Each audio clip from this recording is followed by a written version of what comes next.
I wasn't planning to attend the seminar. Before I went there, I wasn't particularly religious, nor was I ever someone who felt a deep calling to the priesthood.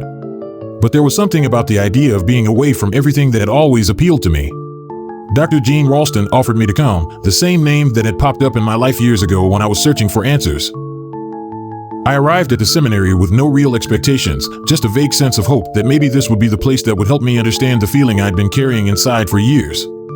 In the room I went there were about a dozen people. To them, the atmosphere felt like a calling, something they had worked toward for years. They were eager, hopeful, and serene. One evening, I stayed late in the study hall, hoping to finish my readings. I was just finishing a passage on the history of the seminary, the founding fathers, and their peculiar devotion to their higher calling. When Dr. Ralston saw me, "I didn't mean to disturb you," he said.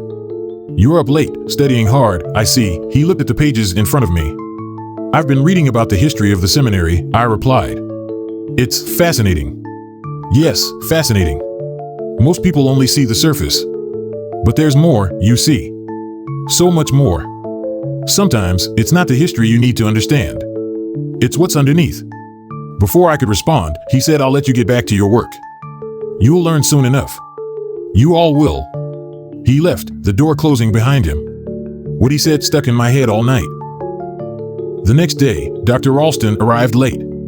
"I'm here to help you see the other side," he said. The presentation began with slides of serene landscapes, talk of self-improvement, and a lot of vague promises.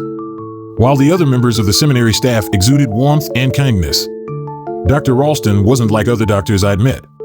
He didn't say much, but when he spoke, his words stayed in the wind long after he'd finished. His office was unlike any I'd seen before, sparse and clinical. Bookshelves lined the walls, but not with medical journals or reference texts. Instead, they were filled with leather-bound books that looked more like artifacts than reading material.